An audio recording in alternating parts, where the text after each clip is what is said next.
What's going on, guys? So, some time ago, a person asked a question on my channel, and this particular question has been asked from time and time again in different versions, right? And I'm just going to go ahead and read the question from Rodney Williams. He basically asked, is it legal for the prosecution to hold so-called witnesses' names? How can they do that under the assumption that R. Kelly is going to contact the victims? I thought the prosecution had to turn over all discovery.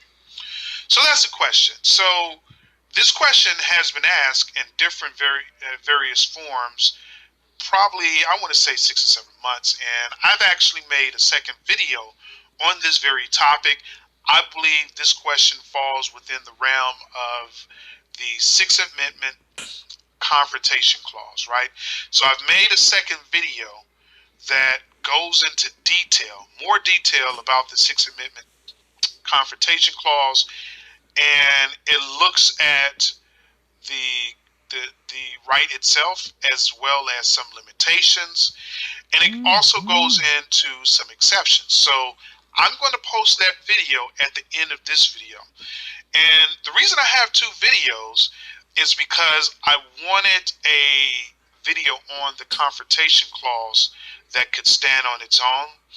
And at the same time, I wanted to address this question that keeps being asked over and over and over. And I wanted to make sure that I did my best to kind of put an end to this question, because the question keeps popping up. I've given answers. I feel as though I've given better or more enhanced versions of the answer each and every time.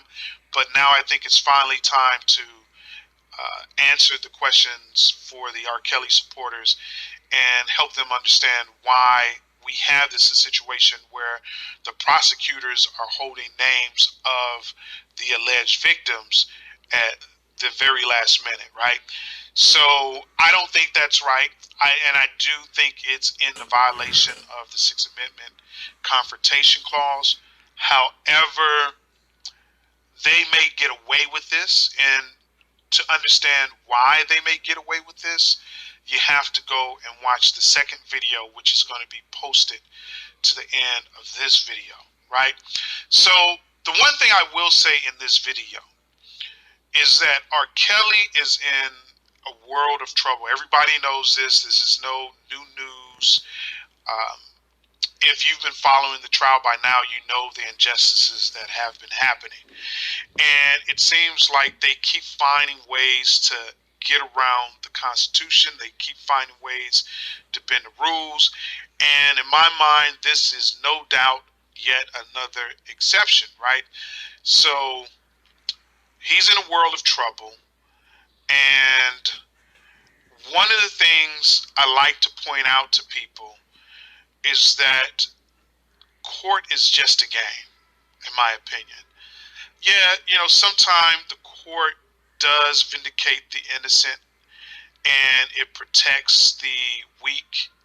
Sometimes it does that, but a lot of times it doesn't. Sometimes the court puts innocent people in jail, and sometimes the court system victimizes the weak, and it further victimizes the victims, right? So from that perspective, because the court can have that potential outcome, in my mind, it's just a game. That's all it is.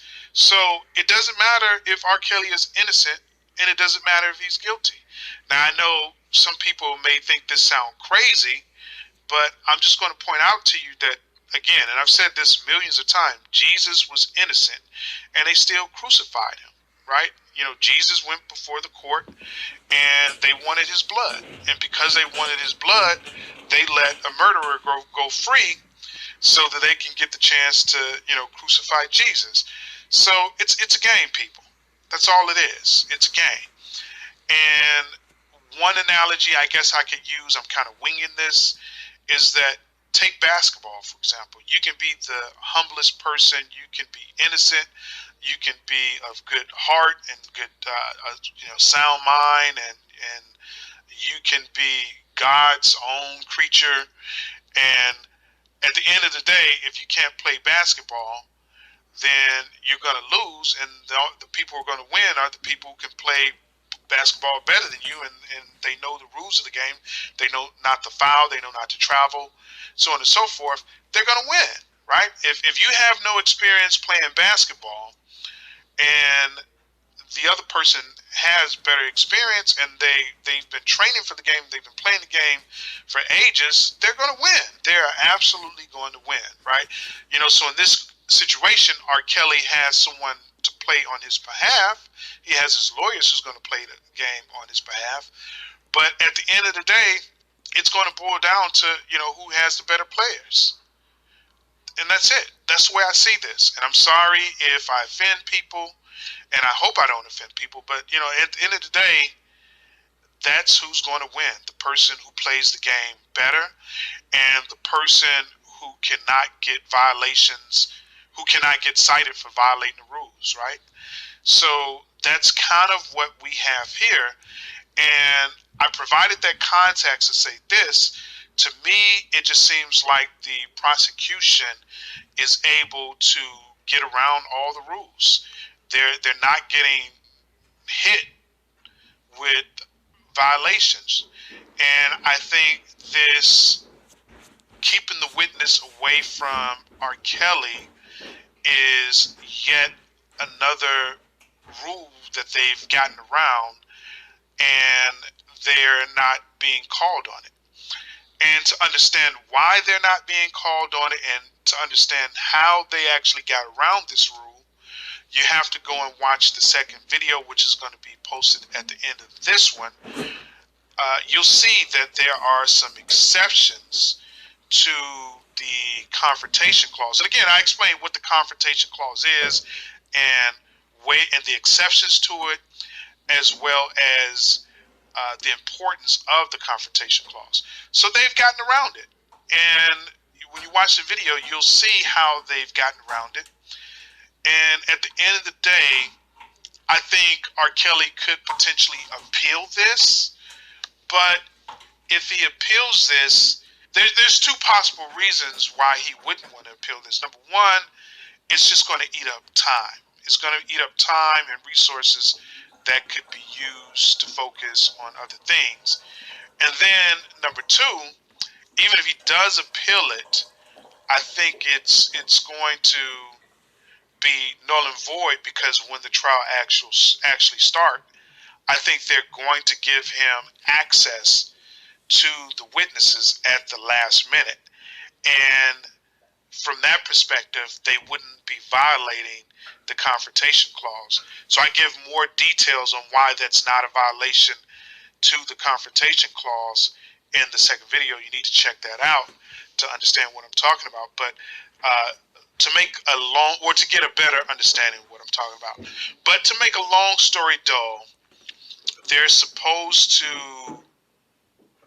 allow R. Kelly to know who the witnesses are, to be able to confront the witnesses early in the trial, right? And there's lots of ways you can confront them. And they're supposed to give him access to the witnesses, but they're not doing this. And in my opinion, what they're doing is that they're looking for ways to frustrate the defense, to basically throw the defense off their game. If I can make you upset, if I can mess with your psyche, then I can win, because you're going to be so messed up, so confused over the stuff that I've done to you in the game, that you're not going to be able to concentrate on the game itself. So that's what I think is happening here. They're really just playing games. I believe they are going to release the witnesses